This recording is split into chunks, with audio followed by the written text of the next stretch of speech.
আজকে ঈদের second day. তো আজকেও সকালবেলা রুম গোছাতে রেডি হয়ে গেছি, কারণ যতই রুম আগে থেকে ক্লিন করি না কেন তারপর রুমটা অগোছালো হয়ে যায়।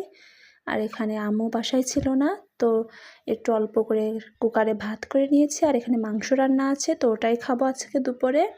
ঈদের সময় বেসিক্যালি মাংসটাই কিন্তু খাওয়া হয়, অন্য কিছু কিন্তু তেমন একটা খাওয়া হয় না। মাংস, সেমাই, নুডলস এগুলাই খাওয়া হয়। এখানে আমি আজকে সুন্দর আউটফিটটা পরে নিয়েছি, এটা আমি নিজের পছন্দ মতো বানিয়েছি ডিজাইন করে। তো এই আউটফিটটা পরে নিয়েছি, এটার ওড়নাটা তো আমি বেশ সুন্দর সিঙ্গারার কাজ করিয়েছি, আর সাথে এত সুন্দর একটা লেস, তো সব মিলে আমার কাছে বেশ ভালোই লাগছিল ওড়নার ডিজাইনটা। আসলে ওড়নাটা সুন্দর না হলে কিন্তু পুরো লুকটাই ভালো আসে না।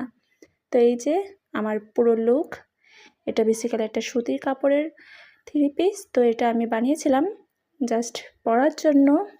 ভাবলাম আজকে একটু স্কিন কেয়ার করা যাক। আমি এখানে টমেটো ম্যাশ করে নিয়েছি, আর টমেটোর সাথে বেসন আর চালের গুঁড়া অ্যাড করেছি।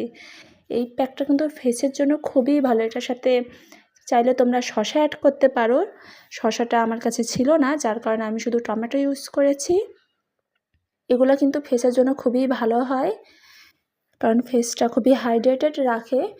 ঈদে প্রচুর ঘোরাঘুরি করে কিন্তু ফেসে অনেক ট্যান পড়ে যায়, তো সেটা রিমুভ করতে খুব সাহায্য করে। এখানে আমি পানি দিয়ে হালকা করে মিক্স করে নিয়েছি, এবার এটা আমি লাগাবো।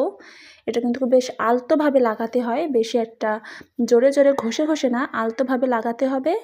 দেন যখন ধুয়ে ফেলবো তখন আস্তে আস্তে একটু করে পানি নিয়ে ম্যাসাজ করে ধুয়ে ফেলতে হবে।